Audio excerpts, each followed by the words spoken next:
All right, guys, welcome back to StatChat Sports. It's Steve, I'm joined with TB today. How are we? Uh, Good, mate. Yourself? Very good, mate. It's the Good. weekend. Yep. Always Yes. good. Yeah, that's it. Exactly.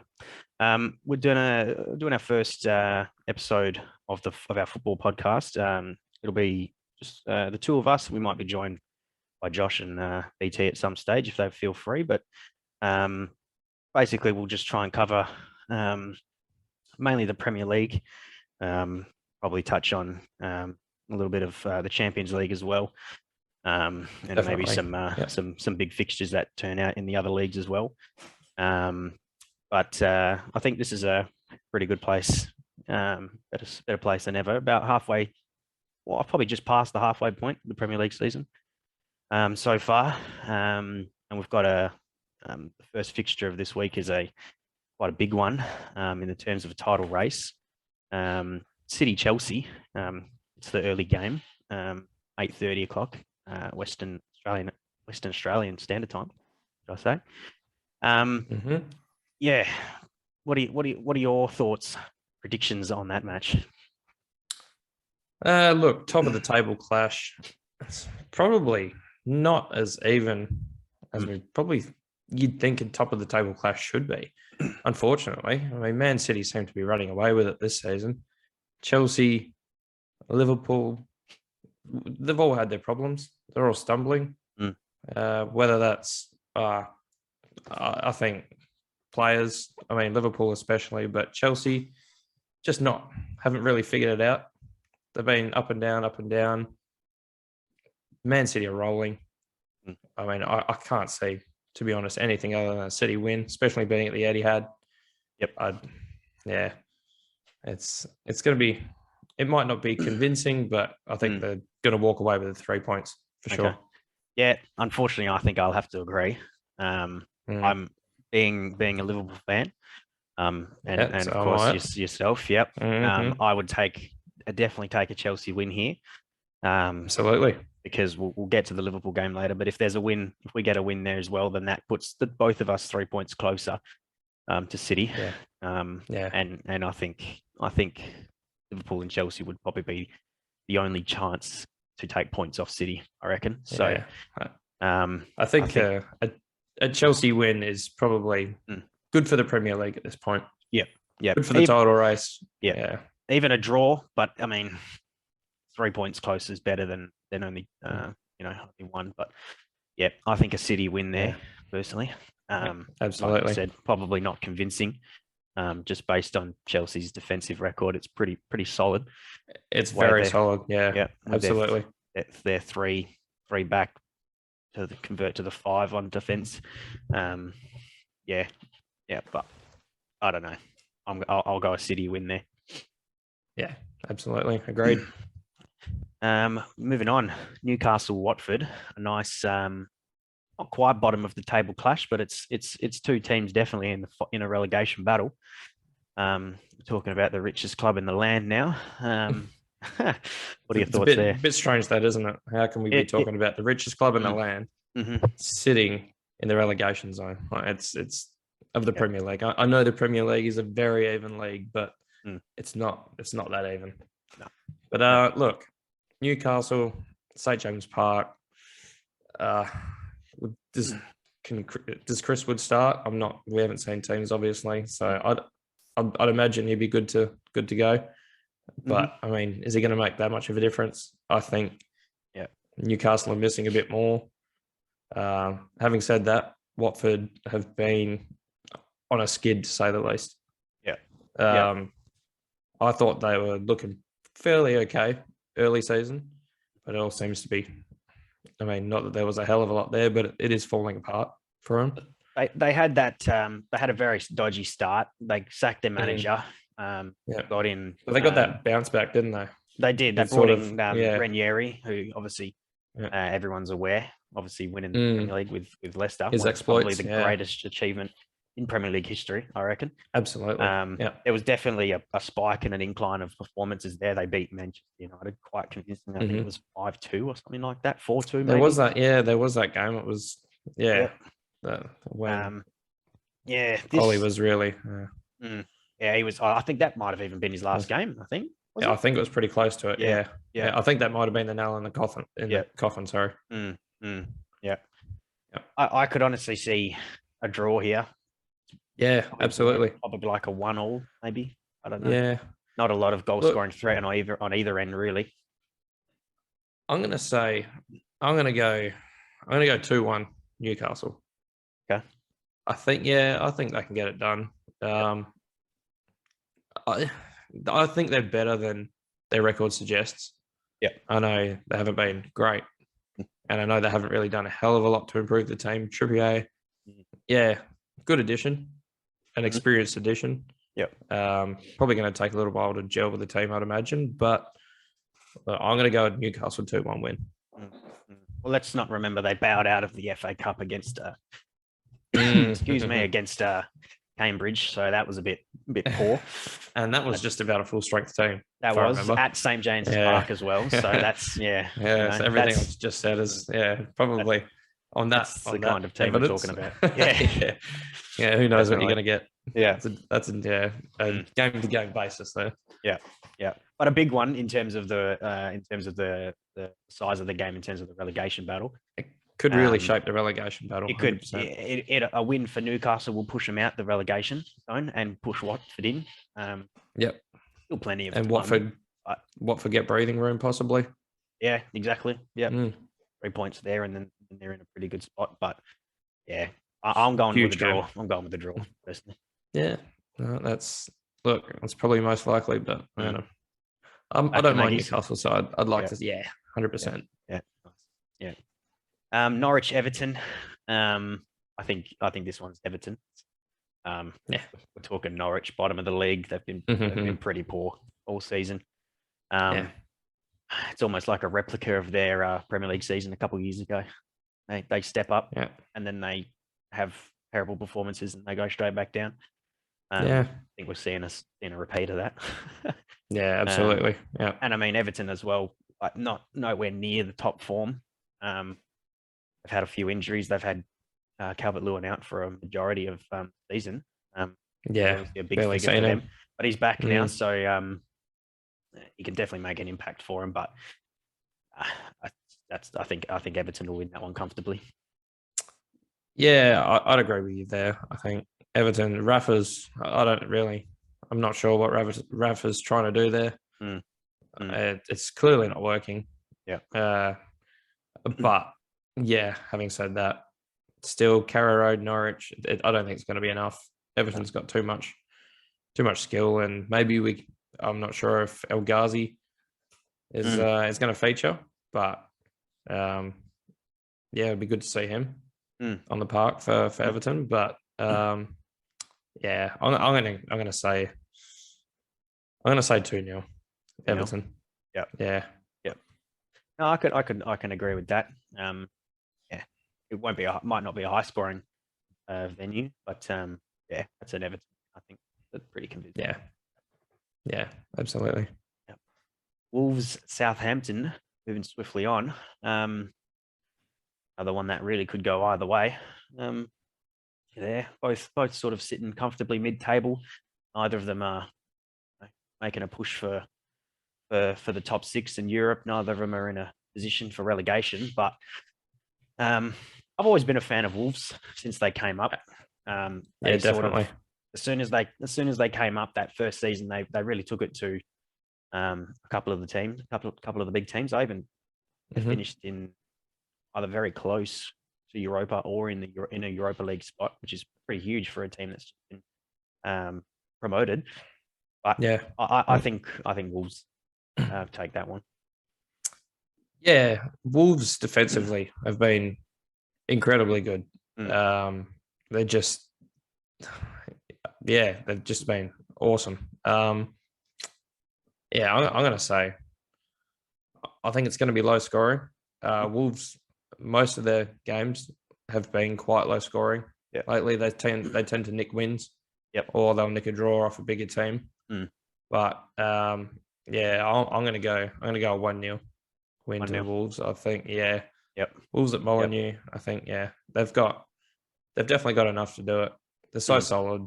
Southampton have been half decent lately, but yeah, form's They been a can, little patchy. But yeah. I think, yeah, They can have those games. They're the type of team that has that real off week, but then they'll come out the next week and perform really well. I mean, they beat Brentford 4-1 midweek. they've got it in their locker. They've got Yeah. it in their locker. It's just putting it together a little bit more consistently, I think, has been their problem. Yeah. But Yeah. yeah, I think the defensive solidity is gonna get Wolves over the line here. Yep. No, I agree. They're the Saturday games over here in Perth. Moving on to the Sunday games, this is an interesting one in the grand scheme of things for us too.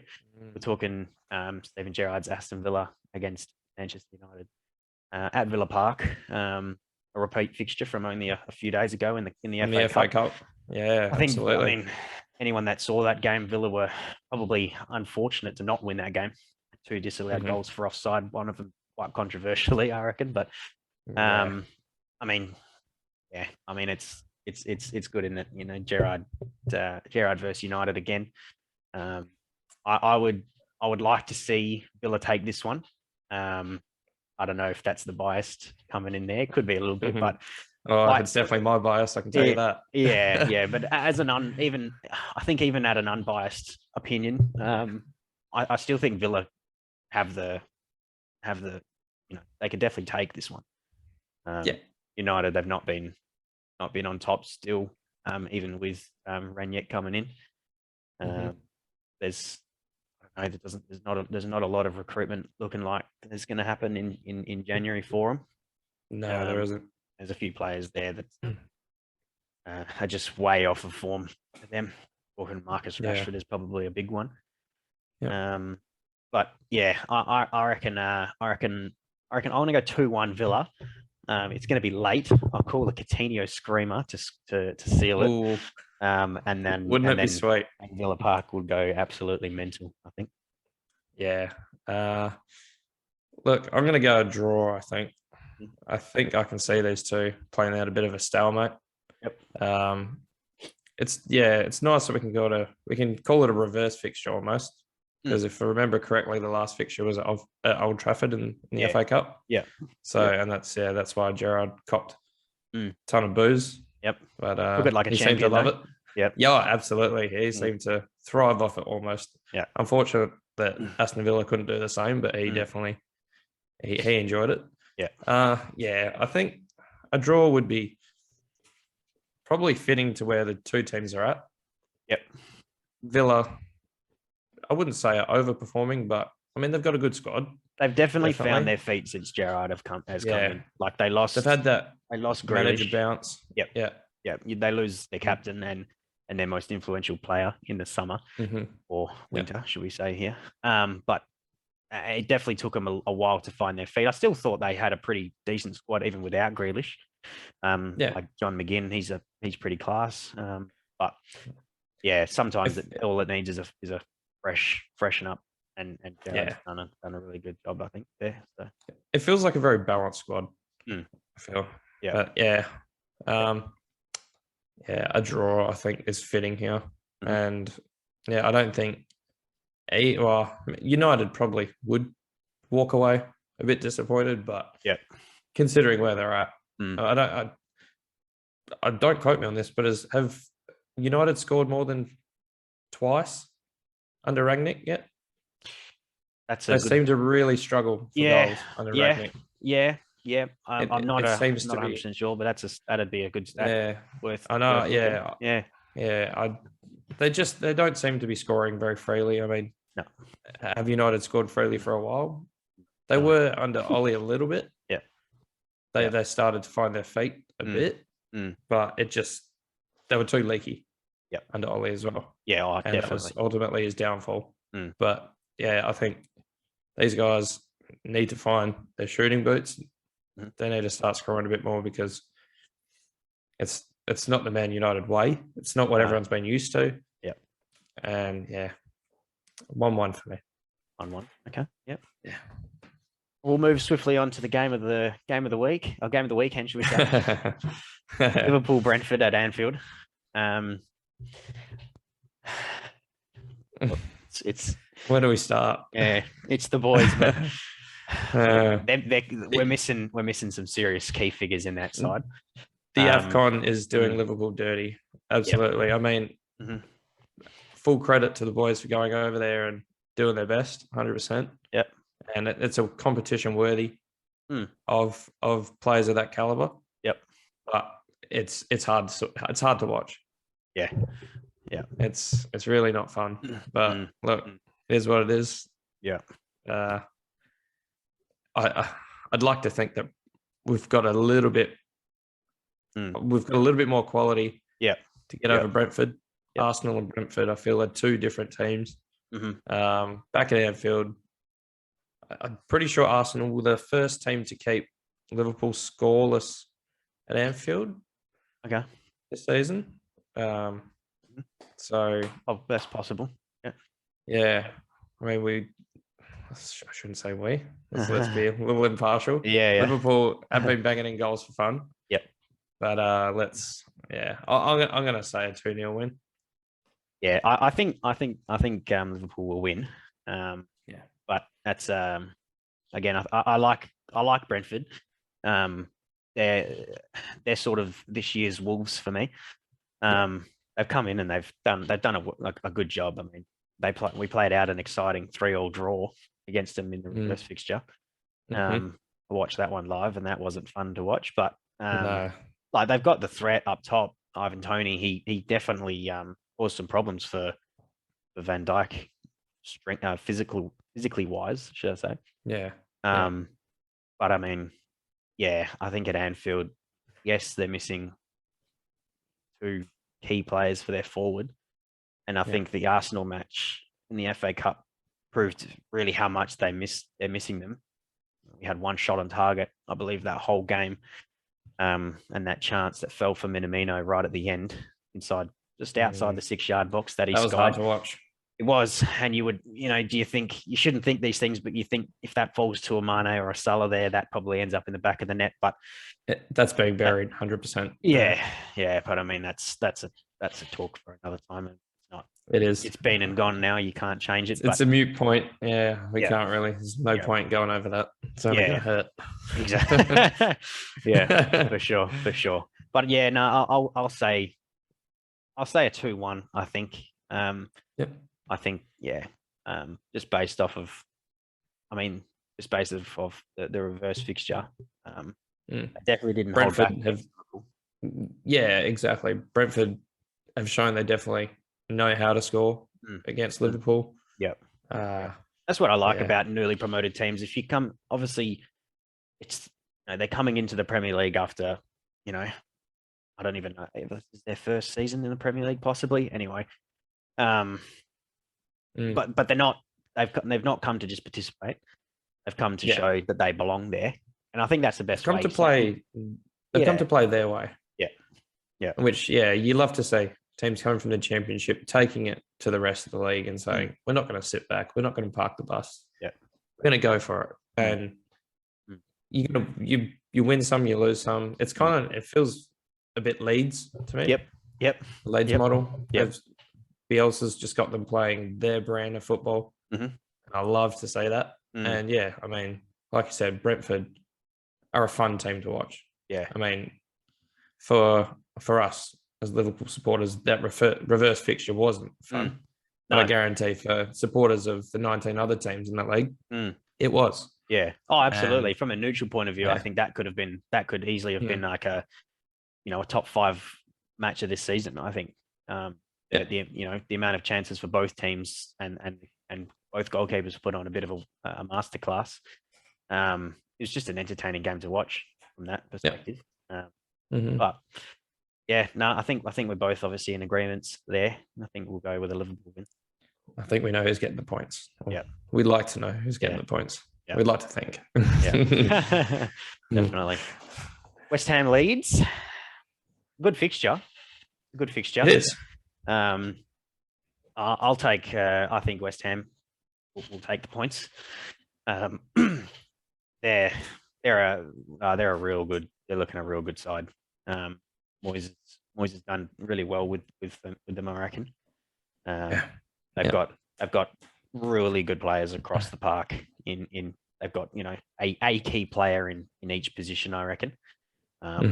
Antonio up top, Rice in the middle, and then really they've got a few at the back there. Jared Bowen. Yeah, Bowen as well. Links with Liverpool, of course, but they've got a real top squad. And on the side of Leeds, also a top squad as well. Again, I'll go back to the same thing, saying they were the Wolves of the season when they entered the Premier League. Yeah. I mean, 4-3 win. Liverpool played out a 4-3 win against them in their first game of the Premier League. And at that point, I think you could tell, Liverpool were the champions. That's of the prior season. So newly promoted team against the champions, and to play out a real thrilling 4-3 loss, unfortunately, out of Leeds, but that really showed that, like your Brentford and like your Wolves, that they were here to play their style of football. Yep. And I think that this year they've had it hard done by this year. They've been really plagued by injuries. Definitely. To a couple of key players, but I still like their chances. I don't think they'll go down. They are close to the relegation zone, but I don't think they'll go down. It depends if they can keep a few players. There's obviously talks Rafinha is probably their best player. Maybe talks of him going elsewhere, but it'll be a tight affair. I reckon a 2-1 West Ham. Yeah. Yeah, that 4-3 game was really a sign of things to come, wasn't it? I think it was Leeds saying, like with Brentford, we're here to play our way. We're not going to be bullied. Yeah, we're going to lose a few along the way, but we're going to bang some in too. But look, I think West Ham, they're going to continue their push for Europe. Where are they sitting? 4th at the moment? Yeah, 4th, I think. I'm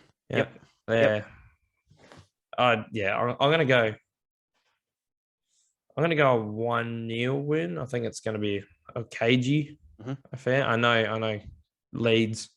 I know I did just say Leeds are an attacking football club, but I can see this one being the outlier. I'm going to go 1-0. Yeah, a bit cagey. Bowen. I'm going to back Bowen to score again.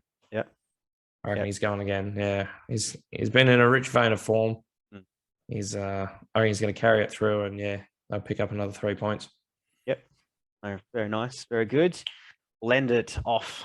End of this segment at least with another pretty big game. Big game. North London derby. I'll let you start with this one, AB, if you want. There's a lot at stake in this game, I think, for both clubs. Arsenal seem to have found their feet. They were disgusting early on, and just past the midway point, they are looking better. I think with games in hand, they should be looking at 4th. Spurs, they've been there or thereabouts. And under Conte, they've been somewhat rejuvenated as well. I can see. I'm going to say a draw here. Okay. I'm going to say a 2-2 draw. I think the goals can flow. They certainly didn't on the weekend. But look. Sorry, I shouldn't say weekend. It was midweek, wasn't it? 2-2. That's pretty much. It's going to be a wicked game. I can see, definitely. The North London derbies of late always have, always are, always have been. They've always been a bit cagey. Definitely. 100% agree with you about Arsenal. They had a really bad start. Lost the first 3. I know there were definitely a few relegation jokes being floated around. Never did I think they were going to get relegated, but to see them sitting there, a few games into the season was very odd. Very. Something I don't think we'll see for a very long time, but no. Although their first 3 games were Brentford, Liverpool, City. besides maybe the Brentford game, I don't think many people would have tipped to beat Liverpool City. No, but the But vultures definitely jumped on yeah, it. as they do, as you do. Yeah. Yeah. Yeah. This is a tough one. Like the reverse fixture was a blowout. Arsenal ran away comfortably with that one. Tottenham didn't even really look like scoring.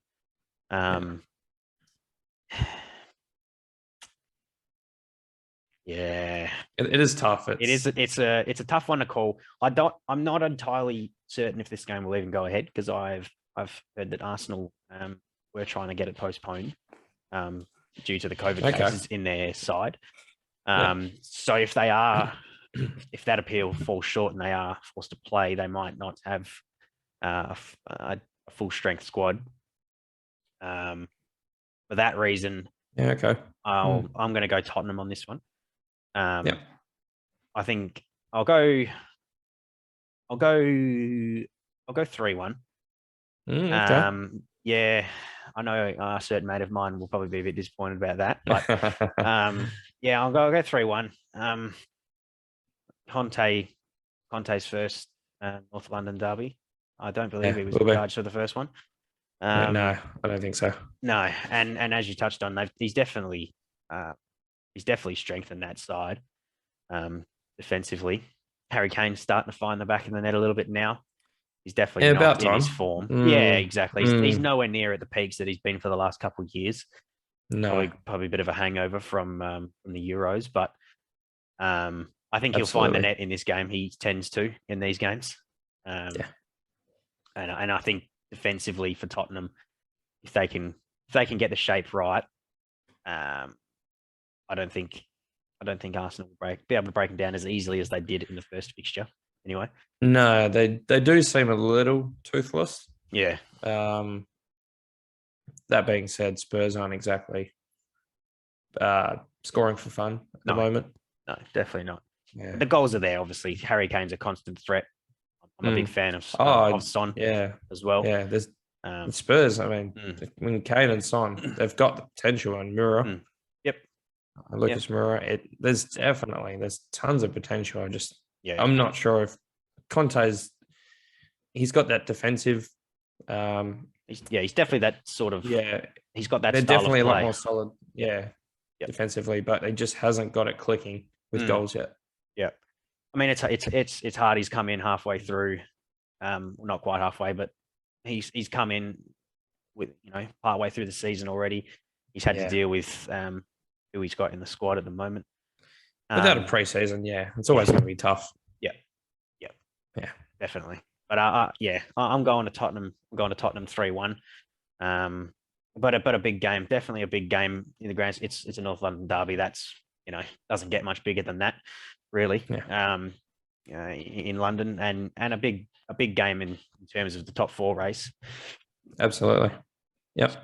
And Spurs have only played 18 games. They're about 3 games behind the majority of the competition. So they can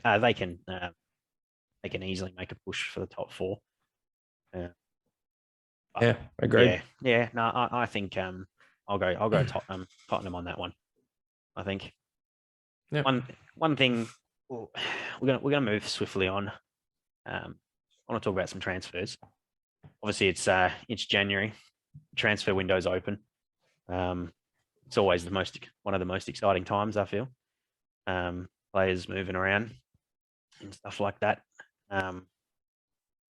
I'll start with Villa, because I'm a huge fan of their 2 marquee signings so far. Obviously, Coutinho on loan, with an option to buy. It'll be interesting to see how he goes back in the Premier League.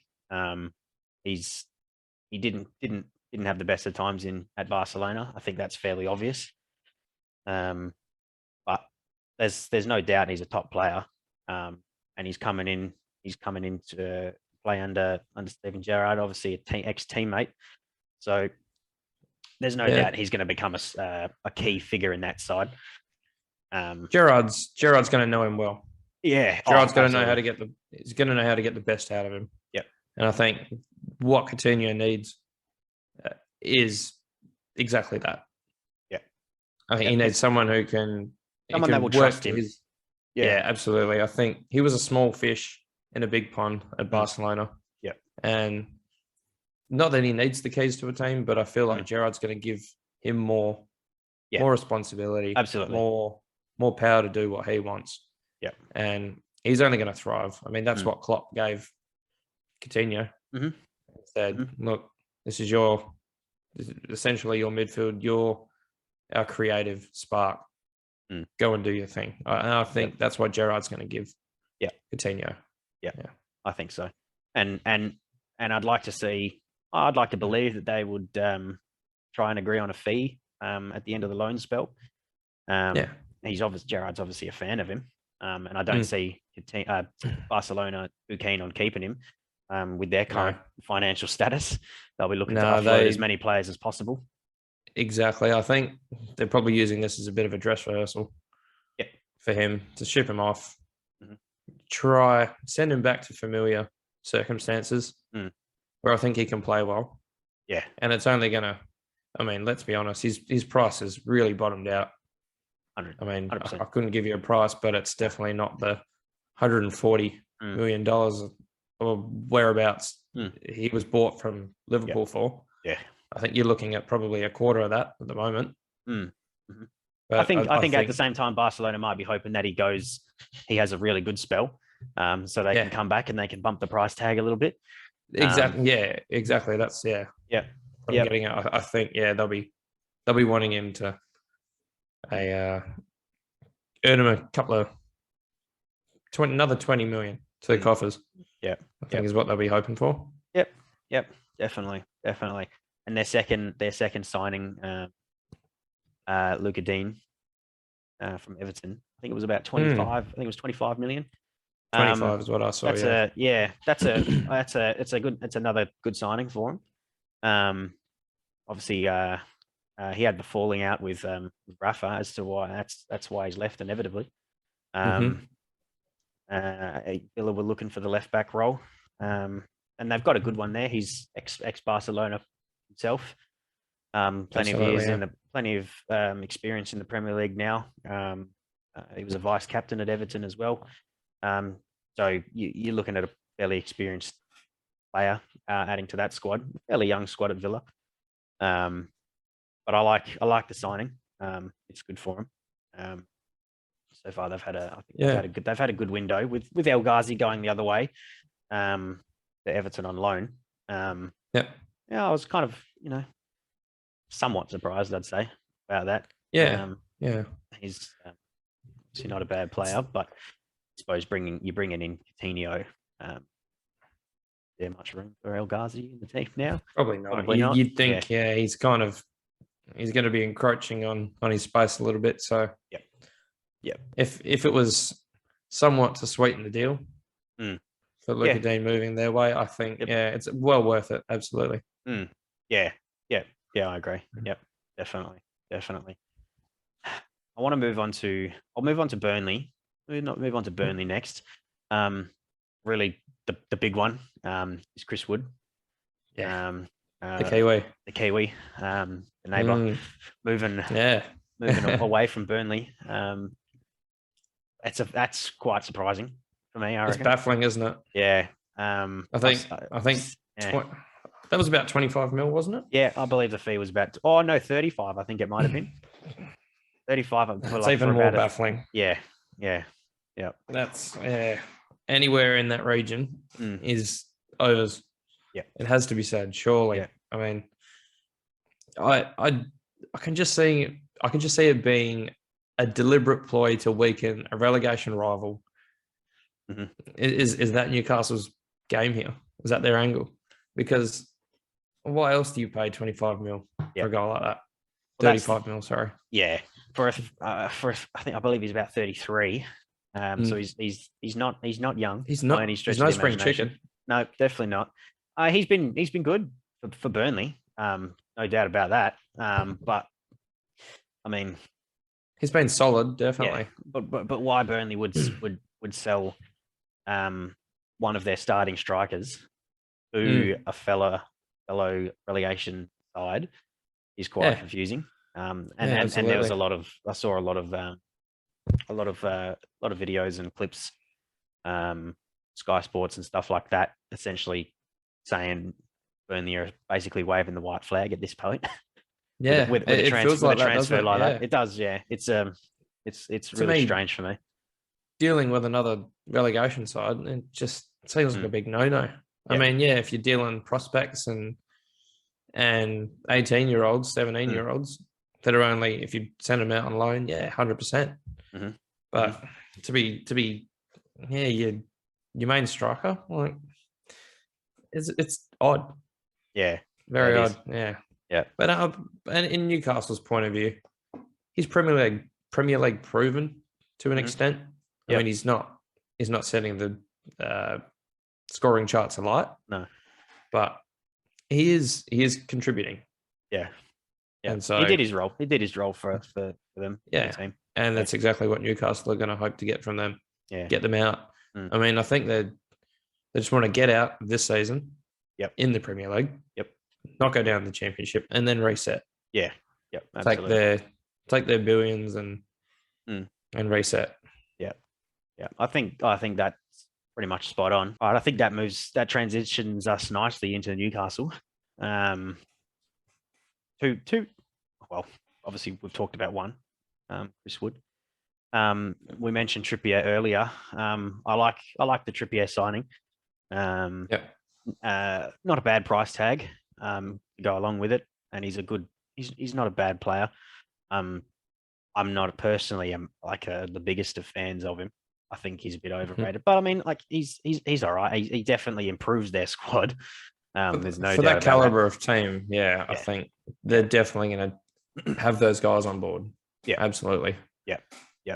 And they're not in the Tottenham and Atletico brackets. So no, of course not. I think looking at Newcastle, it's a great signing. And for the price tag that comes with it, 12 mil, considering the state of Newcastle and the amount of money that they have, and everybody knows it.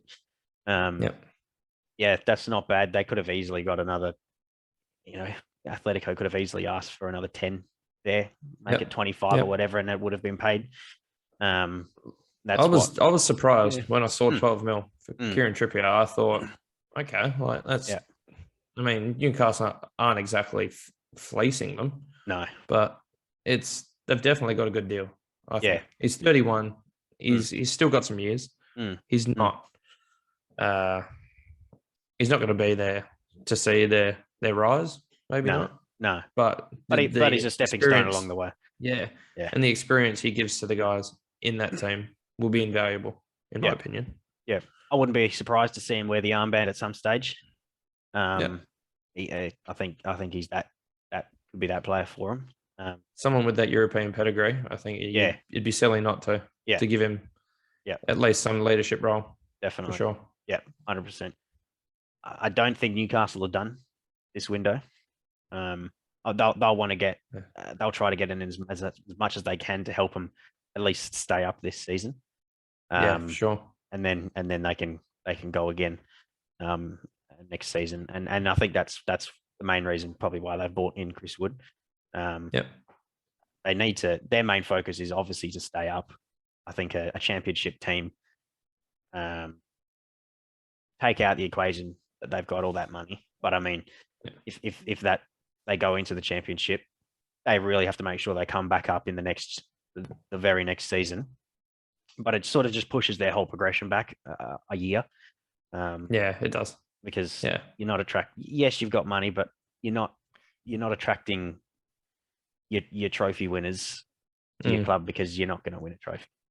Really. Yeah. You're not. City had their buyout many moons ago now, but it didn't happen. It didn't happen overnight for them. No. It was a slow burn. It was a slow burn. These things always are. Yeah.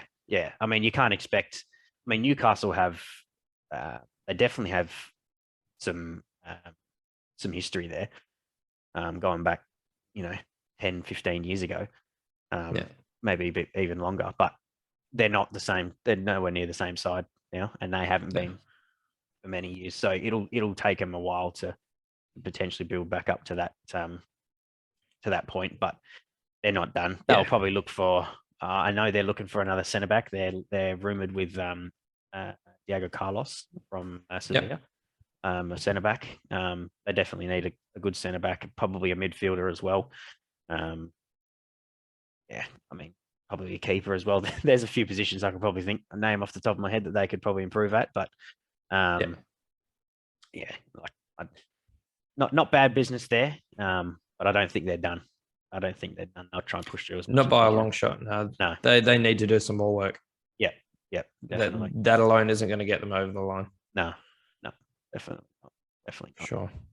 And I mean, look, there's not been a whole lot of other large moves. I suppose one interesting one to me anyway is Ferran Torres away from City to Barcelona.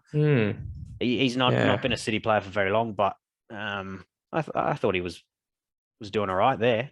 And then all of a sudden, out of the blue, he's at Barcelona. I mean, it's definitely not a bad signing from Barcelona. He's young, but I'm surprised City got rid of him, to be honest. Yeah, I don't think it was surplus to requirements there so much, but I'm not sure if he had a nailed down place in that squad. And when Barcelona come knocking, obviously he's Spanish. It's the appeal's there. 55 mil, I'm pretty sure the fee was. Yep. I'm not sure what they paid for him, but I can't imagine it was much more than that. No. They've definitely made money on him.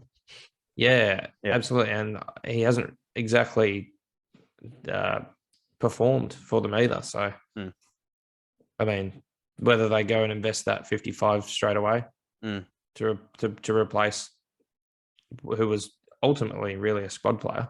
Yeah. Yep. Remains to be seen. But with that kind of offer, I think City were silly not to take it. Yeah. I think 55 mil can be spent better elsewhere. Definitely. I mean, how do you improve City squad much more? You can't really. That's very true. Yeah. I mean, $55 million players probably don't improve the squad, such as the quality in that squad. You need to be spending 100 mil. Yeah, definitely. To really make a good imprint on that squad. I mean, they had the talks in the summer was do they need a proper number 9? They went for Harry Kane and didn't get Harry Kane, and decided to start the season without a designated number 9, as it seemed to trouble them, which I think everybody knew it wouldn't. But do they go? Maybe not this window. Potentially, maybe. I don't know. Do we maybe see them go out for an Erling Haaland, maybe, or do they dip their fingers in the Mbappe pool there or something? Maybe. The club of that stature has to be in the game, don't they? Yeah. Surely. Like, they're not going to kick tires. Sorry, they're not going to kick tires. It's they have a duty almost to at least ask the question. But look, I think they'll be in for Haaland. Maybe not Mbappe. As Liverpool fans, I think we hope we're in with a shot, but most of us probably know he's going to Madrid. I think so. Yeah. I mean, unfortunately, yeah. I think so. It's his preferred destination. It's his dream destination. He's a fan of Klopp, but you can be a fan of a player, of a manager, but not want to play for his team. That's definitely a long shot for us Liverpool fans. But absolutely, it's definitely that type of signing is well out the realm of Liverpool as a club. That's not the type of player that Liverpool are known to buy. So no, it would absolutely shatter the wage structure, which they don't really seem to want to blow for Salah. No, who is let's not get too sidetracked, but he is probably the best player in the world at the current moment. He's definitely in the top 2, I reckon. Yeah. I'd say him and Lewandowski at the moment. Lewandowski, 100%. Yeah, you can't go. Those past two them. Yeah. I mean, and if FSG want to be serious, pay him. Absolutely. Yeah. And I mean, never.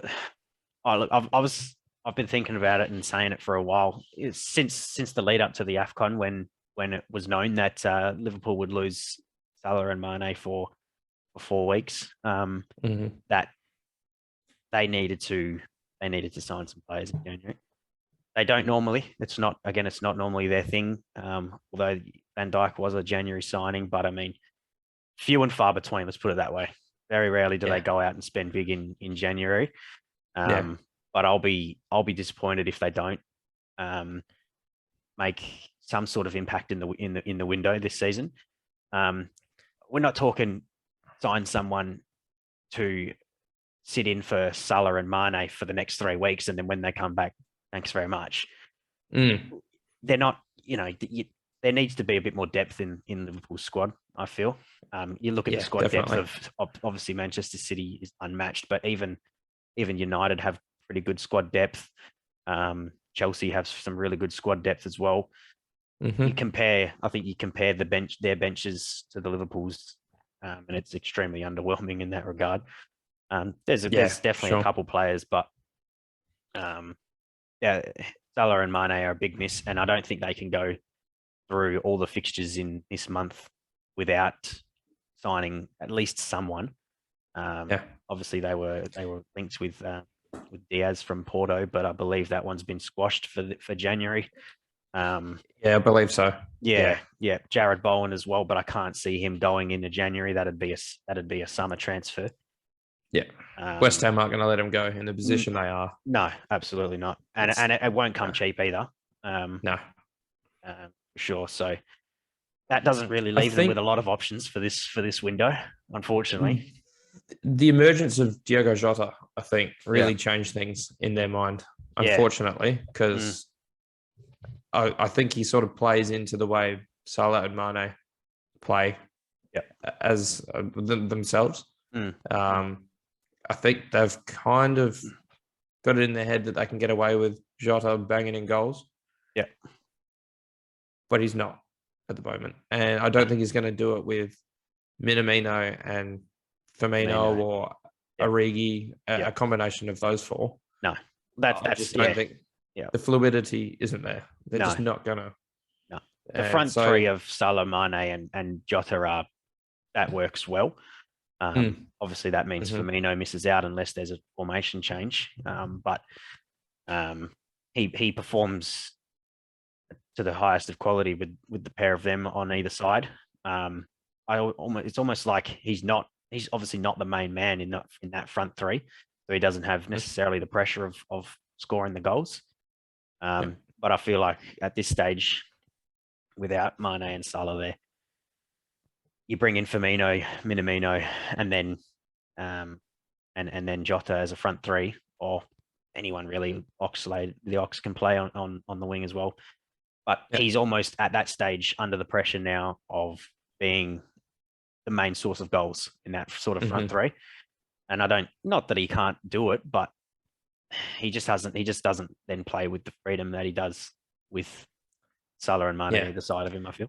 Well, when you've got Salah, Mane, and Jota, you've got three weapons, and Jota becomes the third weapon essentially, and he's a damn good third weapon. When you take the first two of Salah and Mane, Jota becomes the first weapon. And he's exposed. Really. He could drift in and out, and that's I think the value of having Jota in a team with Salah and Mane. He doesn't get picked out. No. And teams are just too preoccupied with the other two. And they're just and that's where Liverpool's problem is now. It just isn't. They're too easy. It's too predictable. Definitely. Definitely. I mean, I'll mention it again for the last time, but I wouldn't be surprised if they don't sign anyone this window. They'll just try and do what they can to get through this match. I definitely don't think they've conceded the title at this stage. But certainly, let's just say a win for City tonight, and Liverpool drop points. It's basically, I think you can say that at least Liverpool are out of that title race. And I think that's almost in the back of their mind. So they say, let's not maybe go crazy, and we'll just sort of concede this season and go again next season. Yeah, Yeah. yeah. Yeah. If that's the case, then I expect a big summer. Yeah. I say that just There about has to every be- transfer window, I feel, but Yeah. yeah, There has to be some sort of Galactico signing. yeah. There needs to be a marquee Um, signing, absolutely. Yeah. In position wise, where honestly, it's maybe a midfielder, to be honest, because Yeah. that front three, unless one lead goes, Mhm. you're not really, unless you get maybe a Haaland. Let's say they're in for Haaland and they get him. I think that's probably the only person that would knock, besides obviously Mbappe, but we won't go there. That'd probably be the only person that'd knock Jota out the number 9 spot, I think. Yeah. Yeah. But Liverpool's midfield has never been the glorious of midfielders. They're the workhorse. It's been industrial. They're the engine of they're the engine of Klopp's style of play, which is fine.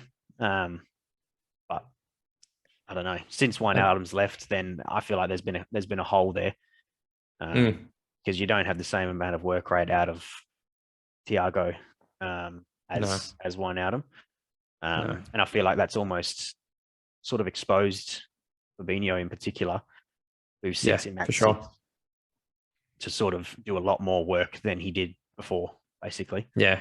And I feel Henderson's having to do a lot more work to try and compensate as well. Yeah. And he's being found out a little bit too. He's he's having to do way too much. Yeah. As Thiago, for all his brilliance and his neat passing, his neat touches, he's not a pressing player. No. He never really has been. No, definitely not. He's been told to sit for years and just pick passes. Yeah. I mean, that's what he's best at. Yeah. So he's probably one of the best in the world at it. Yeah. But it just probably not what Liverpool need at the moment. Yeah. And I mean, Liverpool would have known that when they signed him, obviously, but and it gives them another angle. It makes them less one-dimensional. Yeah, which is definitely probably something they need, because everyone just thinks they're this big pressing machine. They're just going to run you down. Yeah, rah. It's almost it almost got to a point where obviously Liverpool's main danger is, of course, their front three. You stop the supply to the front three, and we'd seen that happen, I think, throughout the couple of years since we won the league. Sorry, since they won the league. You can get used to got to get used to saying that. It's that. That's all teams needed to do, and you essentially nullified their whole threat. And then Thiago comes in. You've almost got to, as the opposing defensive, you've almost got to expect the unexpected with him, because he can pick the pass that you wouldn't expect him to play. For sure. And that's obviously. I mean, that's the reason I can think of as well, obviously, why they've brought him in, because just to help unlock that next stage. It's breaking down those games where teams are going to park the bus, where teams are going to sit behind and going to put 10 men behind the ball. Yep. And they're the games that Liverpool would struggle to score against. Yeah. Because they're not a necessarily strong team in the air.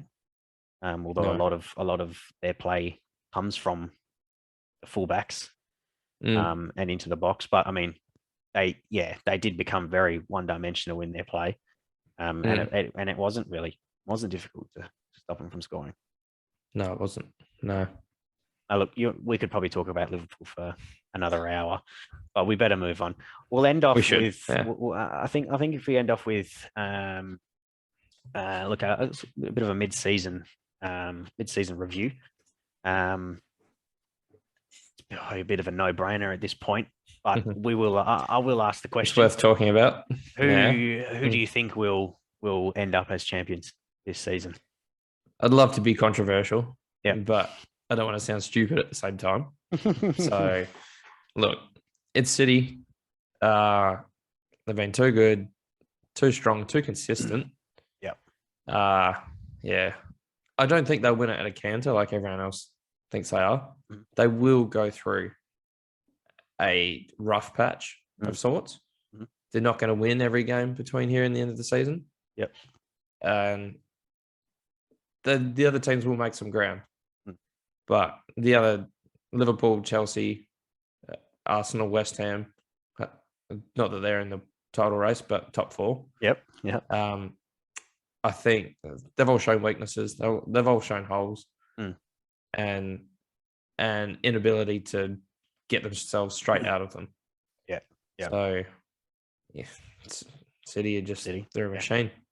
Yeah, no, I can't. It's hard to disagree with that. Really, at that point that they're in 10 points clear. I mean, they're 10 points clear of Chelsea. Played the same amount of games. Yeah, Liverpool have a game in hand. They're 11 ahead of us, but yeah, it's obviously it's City's to lose at this point. That's a no-brainer. And I mentioned it before, but I feel Liverpool and Chelsea are probably the only two chances to give City a loss. They're not obviously immune to losing. No team is. Yeah. No, of course, no team is. They've. There was a big chance for a draw at Arsenal. Arsenal played really well in that game, but yeah, no, I can't see many teams taking too many points off of them. That was the Rodri winner, wasn't it? That was the Rodri winner right at the end. Yeah, yep. After a few controversial penalty decisions. Oh, yeah. But I think I could see it being maybe 10 points plus. Even if both City and Liverpool, Chelsea and Liverpool do both beat City, I think both Chelsea and Liverpool still drop points at some point. They'll drop points along the way, and the gap will then increase back up to that sort of double figures mark. But yeah, it's sort of a no-brainer at this point. It's probably City's to lose. It feels like a foregone conclusion, unfortunately, but fingers crossed it's not. Hopefully we see a bit more, but doesn't look that way. No. Who would you pick as your not current, should I say? Who would you pick as your eventual top four? Go in the order as well to finish the season. Who's going to finish in the Champions League spots? I'm going to say let's go City. I'm going to back Liverpool second. I think the top three: City, Liverpool, Chelsea. Yeah. I think Arteta's finally figuring it out at Arsenal, and I'm going to say Arsenal get that fourth spot. I don't think West Ham have got quite enough. Yep. To get that fourth. Does that depend on any potential incoming signings, or is that with the squad Arsenal we're talking? Do they get that spot with some new faces in January, or do you think they can do that with their current squad? Yeah, I think if they can improve their attack, and is it Vlahovic linked with linked with Arsenal? I mean, if they get that done, they're looking pretty strong. They're looking good. Yeah. I think Aubameyang's out the picture at Arsenal now. Whatever's happened there, but not sure. It's a bit of a strange one, that one. It is, and maybe an Arsenal fan will be able to fill us in a little bit better. But I think reports coming out of Italy is that they're close. For a fee of about 56 million. But he's a quality player. For sure. And one that a few top teams are probably in for. So if Arsenal do end up picking him up, that's a huge signing, and that would definitely go a long way, I feel. Absolutely, yeah. Yep. You're going City, Liverpool, Chelsea, Arsenal. That's it. Okay. That's me. Yeah. Yeah. What are your thoughts? Obviously City. City would be number one. Look, it's hard to pick because of so many teams. So many teams are at least some teams even 3 games behind the run. That the ladder can just change at any time. But trying to take that out of the equation. You've got Spurs who are sitting pretty much 3 games behind Yeah. City. Yeah. And with those, I mean, they're not going to touch City, but well, they're 3 games behind Chelsea as well. So Yeah. if they were to win those games in hand, they're a point behind them. Saying a lot. Yep. Yeah, exactly. Yeah, definitely. And that changes everything. It does. Yeah. But I think I agree with you. I think the top 3 is just about a foregone conclusion. It's between City, Chelsea, and Liverpool. Yeah, Chelsea, Liverpool. That could honestly go either way. I think AFCON's going to have a hell of a lot to say.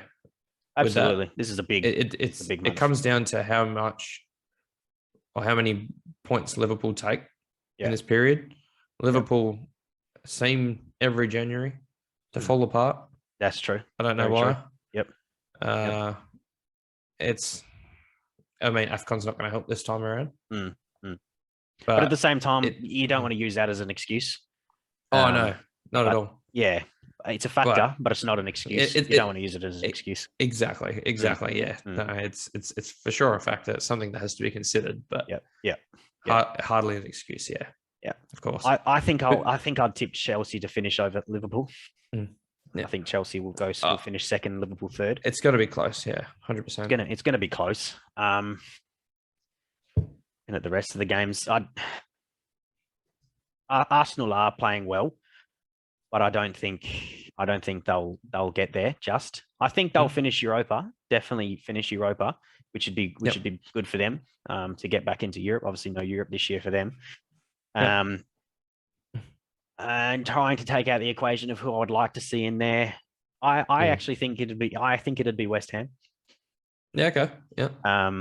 Look, I mean, I'd love to say it. They were there or thereabouts pretty much the majority of last year, and it came to crunch time towards the end of the season, and they let it slip. But they're a top side. And they beat Liverpool, they beat Chelsea. So they've taken some points off of their top 4 rivals. I think the way we're looking at it at the moment, City, Chelsea, Liverpool, West Ham, I think that's how it'll end, personally. Yeah. Okay. Yeah. No. I'd definitely like to see West Ham in one of those spots. Yeah. Absolutely. It'd be nice to see them. It'd be a nice change. Yeah. It'd be a nice change. Yeah. Dip into the other end of the spectrum. Relegation. Who do you have tipped for those 3 positions? Norwich. They're going down. Have to. Yep. Yeah. Throw a blanket over Watford, Burnley, and Newcastle for me. But I mean, we've got to exclude one. Yeah. I can't say Leeds going down. I think it's the top. It's the bottom 4. It's you can I would agree. No one else is dropping out from 16th up. I'm going to say I think Burnley may suffer. Yep. Without Chris Wood. It's not going to help their cause. I'm gonna say Newcastle get out. Yep. Okay. And I'm gonna go. So from the bottom reading up, I'm gonna say Norwich, Burnley, Watford. Okay. Yeah. I would pick, I would agree with you. Obviously dependent on incomings to Newcastle. Yeah. If they can get a centre back, if they can get Diego Carlos, that's pretty huge for them. But look, they get a centre half, they get a midfielder, and they keep players fit and COVID free. Then they can easily I think they can easily get out of there. Well, that seems to be the other big factor is COVID. Yeah. We can read into teams and we can read into structures as much as we like, but does anyone really know who they're putting out in the park? It seems like every 24 hours we've either got a postponed game or we've got half a dozen players ruled out with COVID from each team. It's hard to pick, but given what we know. I think that's the sign of the times at the moment. That's what it is. That's the way it is in the UK at the moment. COVID is running wild over there, but it's affected all the clubs in the same way, I think. It's just it's unfortunate. Obviously, the teams at the bottom compared to the teams at the top, they don't quite have the depth of those teams. So they're obviously the ones likely to suffer the most. And I think looking at the table, I think that's why you can see you've got Newcastle only played 19, Burnley played 17, Watford 18. And then you look at the top of the spectrum and you've got City, Chelsea, who have played 21, Liverpool 20. They've got the depth there to be able to field a team. Definitely. Yeah. But yeah, no, I think I'll go. I'd go Norwich, Burnley, Watford as well. I'd like to see, and I think Newcastle will escape this year. But it'll go right down to the wire. I reckon it could go down to the last day. Absolutely, yeah. It's going to take a monumental effort from Newcastle, especially. They haven't really shown a hell of a lot, and obviously it is dependent on incoming signings. But as the news would tell you, it feels like everyone in the world's being linked. Yep. Newcastle, I think the business isn't done. There's definitely works. Yep. They're working on something. Yeah. Yep. Yeah. It remains to be seen. Yeah, definitely. Look, to close it off, again, I think we'll try and keep this one short because I think this one's just about a foregone conclusion as well. Current player of the year so far. I think we would both agree that that's swiftly in the hands of Mo Salah at the moment. It'd have to be, yeah. I will say, if Manchester City keep going the way they are, I think Bernardo Silva, has got to be within a shot of it. Yep. I'd say he's the number 2 at the moment. And the way they're going, with Liverpool, it depends how long he stays away or stays out of the league with AFCON. Yep. If you're looking at stats at the end of the year, obviously Salah in the games he has played, 80% of them he's been a major influence. Yeah. But yeah, look, it's got to be Salah, but with Bernardo Silva quickly catching him. Yeah, in my opinion. I mean, he's sitting pretty at the top of the top goal scoring charts and top assists at the moment. So I don't really think there's any way anyone can argue against the fact at the moment, given you're a Liverpool supporter or not. And we touched on it earlier. Not only is he probably the best player in the Premier League at the moment, but he's top 2 players in the world at the moment, I think. I'd say he's definitely player of the year so far. And he'll come back from AFCON and he'll continue, you would think, the way he has been. So I think he'll end the season as player of the year as well. It'd be his second. And it'd be his 3rd Golden Boot as well if he ends that. Without looking at stats, I think that whoever's second might be. I'll be honest, without looking, I'm not 100% sure, but they're probably about 4 or 5 goals behind him. I'm pretty sure Salah's sitting on about 16 at the moment. Yeah. And I'm sure whoever's second might just be double digits. Yeah. He's been at least 5 or 6 this year. Yeah. Definitely. He's been untouchable. Yeah. I think so. Yeah. Look, I think we're just about done here. It's going to be a good week of Premier League action. I know I'll be watching the City Chelsea game. Definitely it'll be a good result. It'll be a good match. Sorry. Along with the rest of them.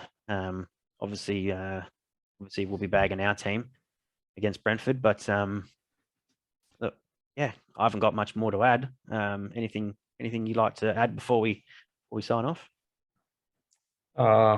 Just here's hoping for a big Liverpool win. Yeah, that's all I've got to add. No, I like it. Well, thank you. Thanks to everyone for watching. If you want to leave your score predictions or any sort of thoughts that we've spoken about today, feel free. We'd obviously be intrigued to know. Have some interaction with some of you guys. That'd be good as well. So that's pretty much sees off the first episode of our football podcast. We'll be back again. Pretty much look to do a similar sort of thing, covering the games every week when we can. and we'll touch on the Champions League as well before those next games start. But until next time, we'll see you all later. See you later.